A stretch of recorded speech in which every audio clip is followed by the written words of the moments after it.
Hello. हम लोग पढ़ रहे हैं सीबीएसई क्लास 10th की इंग्लिश लिटरेचर की बुक फुटप्रिंट्स विदाउट फीट का first chapter a Trump of surgery. ये हमारा ए ट्रम्प ऑफ सर्जरी का पार्ट 2 है। पार्ट 1 में हम लोगों ने पढ़ा कि वेटरनरी सर्जन जो इस चैप्टर के ऑथर भी हैं वो रास्ते में मिलते हैं ट्रिकी और उसकी मालकिन मिसेज पेम्फरी से।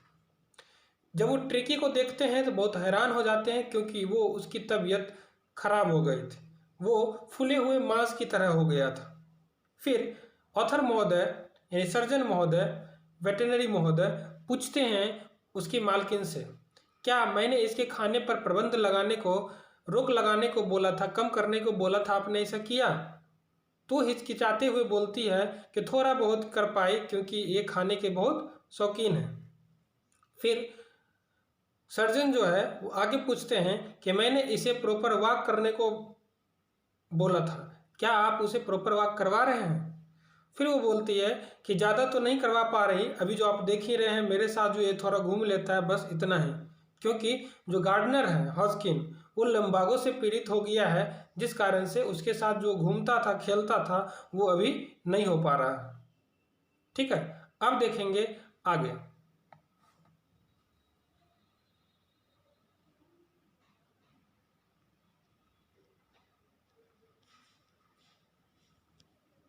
ये आप देख पा रहे हैं यहाँ पर, ये है हमारे सर्जन महोदय, उसे मिसेज पेम्फरी, और ये हमारा है tricky.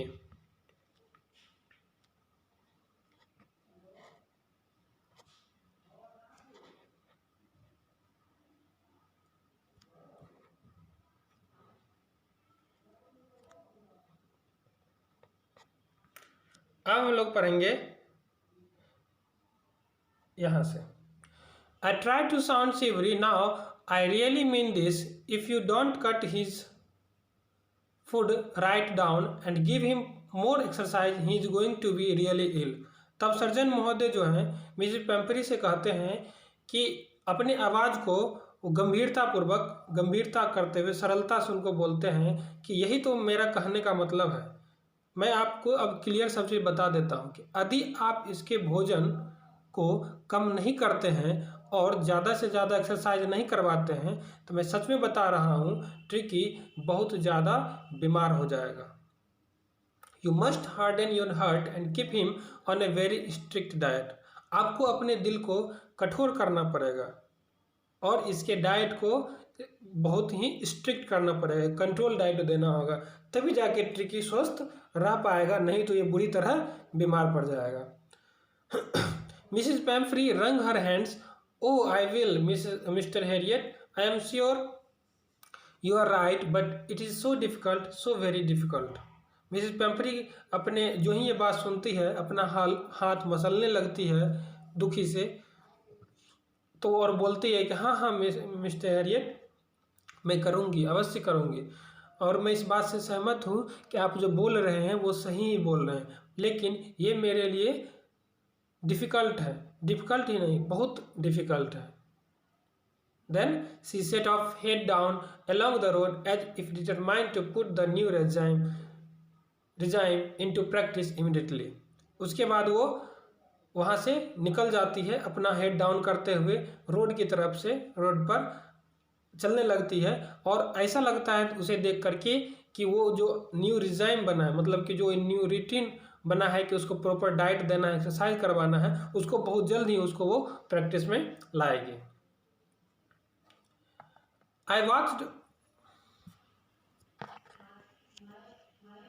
watched their progress with growing concern. Tricky was tottering along in his little tweed coat. He had a whole wardrobe of these coats for the cold weather and a raincoat for the wet days. मैं देखा उसके progress को और concern पूर्वक उसको देख रहा था। मतलब कहने का मतलब मिसेस पेम्फ्री को क्या कि मेरे अंदर डाउट था कि क्या सचमुच में ये कोशिश करेगी, क्या इसके कारण प्रोग्रेस आएगा, ये सोच रहे थे। Tricki was tottering along in his little tweed coat. जो ट्रिकी थी वो टोटरिंग मतलब होता है और लटपटा करके चलना, है ना, और वो पहने हुआ था क्या, ट्वीड कोट। ट्वीड कोट मतलब होता है ऊनी coat.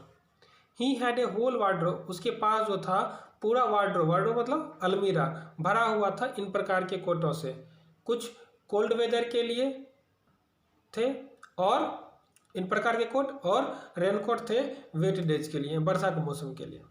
He struggle on drooping in his harness, वो स्ट्रगल कर रहे थे, जो हार्नेस उनके गले में था जो कि लटका हुआ था, उनको उनसे जब वो चल रहा था लटपटा करके, तो उनसे उसको जब होता है ना कि वो आगे लटका हुआ है, हार्नेस मतलब समझ रहे हैं, गले में जो लटका हुआ रहता है, माला हो या फिर उसका पट्टा हो, उससे उसको थोड़ी कठिनाई हो रही थी।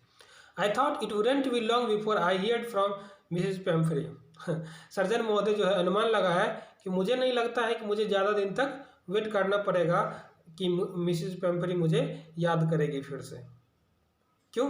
क्योंकि ये समझ गए थे कि वो जो है इसको वो नहीं कर पाएंगे, मतलब कि केयर नहीं कर पाएंगे ठीक से। चलिए आगे देखते हैं। The expected call came within a few days, Mrs Pumphrey was distraught. जो एक्सपेक्ट किए थे सर्जन कि कॉल आएगा, वो कुछ ही दिन में वो कॉल आ गया। मिसेज पेम्परी जो थी इस बार बहुत ज़्यादा परेशान थी, भयभीत थी। क्यों? Tricky would eat nothing, tricky कुछ खा नहीं रहा था। Refused even his favourite dishes, यहाँ तक कि उसका जो फेवरेट डिशेज था वो भी वो मना कर दिया था। And besides he had bouts of vomiting, he spent all his time lying on a rug panting. इसके अलावे वो लगातार बॉट्स ऑफ वोमिटिंग मतलब कि वोमिटिंग इन शॉर्ट पीरियड, मतलब थोड़ी थोड़ी देर पर वोमिटिंग कर रहा था। वो अपना सारा समय लेट करके बिता रहा था। कहाँ? रग पर। रग मतलब चादर। पेंटिंग, पेंटिंग मतलब हाँफते हुए सिर्फ वो उसका समय बीत रहा था। Didn't want to go for walks, और वो अभी घूमने के लिए भी जाना नहीं चाह रहा था। Didn't want to do anything, और कुछ करने भी नहीं चाहता था। I had made my plans in advance, surgeon कहते हैं कि मैंने प्लान्स जो है उसके लिए क्या करना होगा वो मैंने पहले ही बना रखा था, क्योंकि मुझे मालूम था कि ऐसी नौबत आ गई है। The only way was to get Tricki out of the house for a period. I suggested that he be hospitalised for about a fortnight to kept under observation. एक ही रास्ता था ट्रिकी को इस बीमारी से बाहर निकलने का, कि इसको कुछ समय के लिए घर से बाहर आना पड़ेगा। इसलिए मैंने उसको सजेस्ट किया इसको हॉस्पिटलाइज करना पड़ेगा for about a fortnight. Fortnight मतलब होता है period of 14 days, for 14 days, और उसको ऑब्जर्वेशन में रखना पड़ेगा। ये उस लेडीज को यानी मिसेस पेम्परी को बोले। The poor lady almost swooned, she was sure he would pine and die if he didn't see her every day.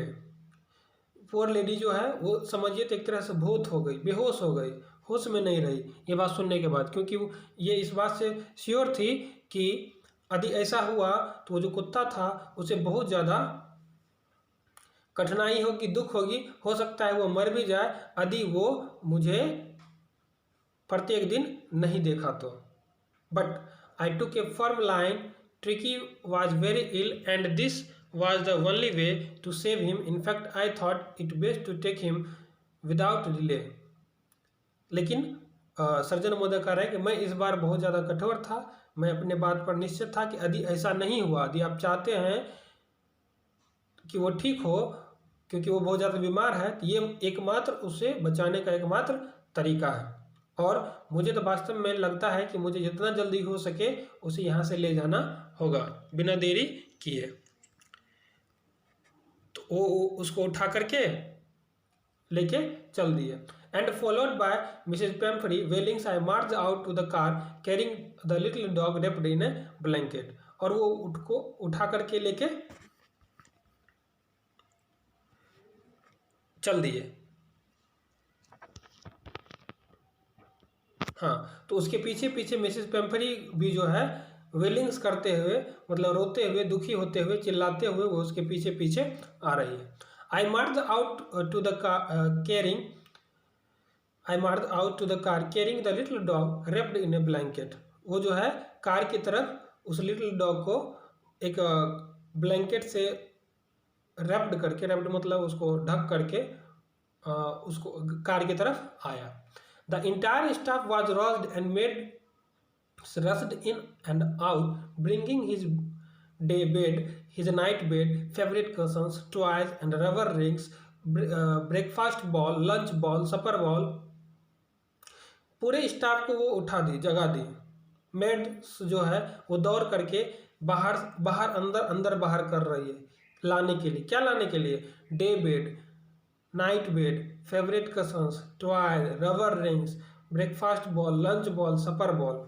समझ रहे हैं? इतनी फैसिलिटी उसको मिलता था। किसको? ट्रिकी को। यही कारण था ना, बहुत ज़्यादा लाड़ प्यार के कारण उसकी ऐसी हालत हो गई थी। Realising that my car would never hold all the stuffs, ऐसा लग रहा था कि मेरी कार जो है कभी इतना ज़्यादा स्टफ मतलब सामान नहीं रखाया होगा इसमें, और भरा ही जा रहा था। So I started to drive away, तब मैंने वहाँ से ड्राइव करना, जाने के लिए तैयार हो गया, जाने लगा। As I moved off, Mrs Pumphrey with a despairing cry threw an armful of the little coats through the window. जो ही मैं जाने लगा, आगे बढ़ा, मिसेस पेम्परी दौड़ करके निराशापूर्वक रोते हुए आई और अपने पूरा एक हत्था मतलब एक आर्म में, बाह में जितना कपड़ा अटता है कोट वगैरह, वो विंडो से अंदर गाड़ी में फेंक दी। I looked in the mirror before I turned the corner of the drive. Everybody was in tears. और वहाँ से वो आगे बढ़ा। आगे बढ़ने के बाद क्या होता है? कॉर्नर होता है। कॉर्नर की तरफ जो ही मुड़ रहे थे तो पीछे की तरफ घूम करके जो सर्जन थे वो देखे कि सभी आदमी जो थे वो क्या थे? आंसू में थे। सभी आदमी रो रहे थे। ठीक है, चलिए अब हमारा out on the road. I glanced down at the pathetic little animals gasping on the seat by my side. I patted the head and Tricki made a brave effort to wag its tell.